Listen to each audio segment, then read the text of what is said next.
প্রতিদিন মাঠ থেকে এসে ভাত পাওয়া যায় না, কই থাকিস? আর তো সহ্য হয় না এই জ্বালা। আজকের ভেতরে তোকে তালাক দেবো। হাসি কি বলে রে? আমাকে নাকি তালাক দেবে। তালাক দিবি তো আমার বাপের বাড়ি থেকে যা জিনিস নিয়েছি সব আগে ফেরত দিবি। বিশাল জিনিস, তোর বাপ কি দিয়েছে? কোনো জিনিসই তুই পাবি না। আমার বাপ তোকে সাইকেল ভর্তি করে জিনিস দিয়েছে, আরো কত কিছু দিয়েছে। লম্ফ বদনা হেরিকেন 10 ভরি সিটি গোল্ডের গহনা দিয়েছে, আবার বিশাল বড় রাজকীয় একটা আমরা কাঠের খাট দিয়েছে। ওসবের কিছুই তুই পাবি না। আসছি আমি নেতার কাছে।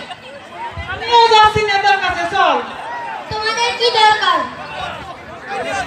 নেতার সাথে দেখা করতে চাই। নেতা আপনার সাথে দেখা করতে এসেছে। কি হয়েছে তোমাদের?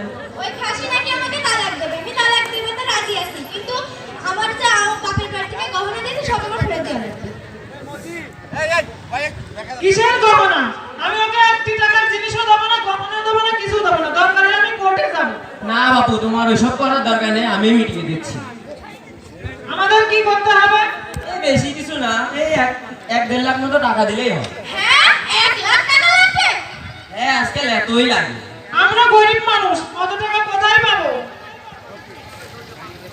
কত টাকা তো আমরা দিতে পারবো না। হ্যাঁ, আমার মুখের উপরে কথা বলিস, তোর এত বড় সাহস? তুই জানিস আমি 15 বছর ধরে এই গদিতে বসে আছি, তাড়াতাড়ি টাকা ফেললে রাত্রির মধ্যে তোর পুলিশ দিয়ে দেখ কি করি। আমাদের কিছু কইলেন না, আমরা টাকা দিয়েছি, মাফ করে দেন, এই নেন টাকা। যা।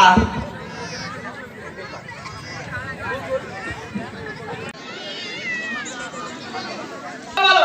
শুনলাম আগামীকালকে নির্বাচনে বিরোধী দল আসছে ভোট দিতে। ওদের এত বড় সাহস কি করে হয়? ভোট সেন্টারে যেন ওরা পৌঁছাতে না পারে। ওদের রাত্রির ভিতরে সব খুন করে দিবা, জেলে ফেলে দিবা, ওরা যেন ভোট সেন্টারে না আসতে পারে। ঠিক আছে। এই রমলেশ, কি বলেন? আজকে রাত্রের মধ্যে 1975টা ভোটার ব্যালটে সিল মেরে বাক্সে লোড করবি। আপনি বলছেন 1975টা ভোটার, কিন্তু ইতিমধ্যে তো 75 জন মারা গেছে। মারা গেছে তো তোর কি দরকার? ওরা কবর দিয়ে এসে ভোট দিয়ে যাবে। তুই আজকে রাত্রের মধ্যে সিল মেরে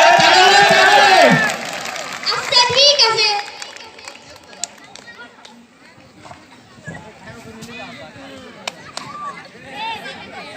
এই দাঁড়াও, তুমি প্রতিদিন 5 ওয়াক্ত নামাজ পড়ো?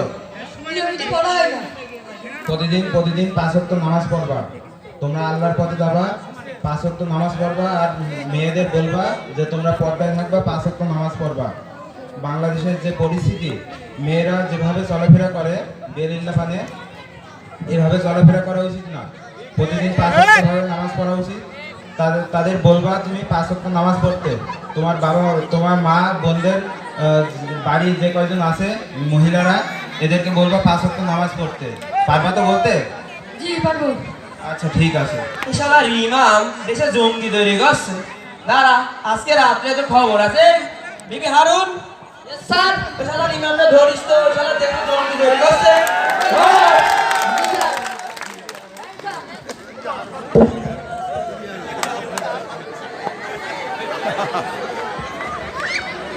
তাহলে আবার হাত তালি নাই। সেই বিবি হারুন, প্রিন্সি হারুন আমাদের মহল বাড়ি ধরেছে, তাহলে তালি হবে। তোর কথা কি জঙ্গি তৈরি করছিস দেশে সব?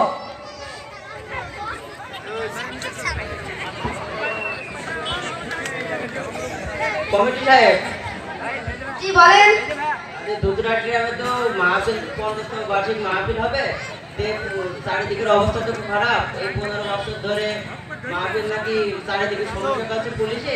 চলো আমরা একবার এমপি সাহেবের কাছ থেকে অনুমতিটা নিয়ে আসি। চলেন। কি হয়েছে? কোন গ্রামটা আসছো? আমরা দুধরাটতে আসছি। কি সমস্যা?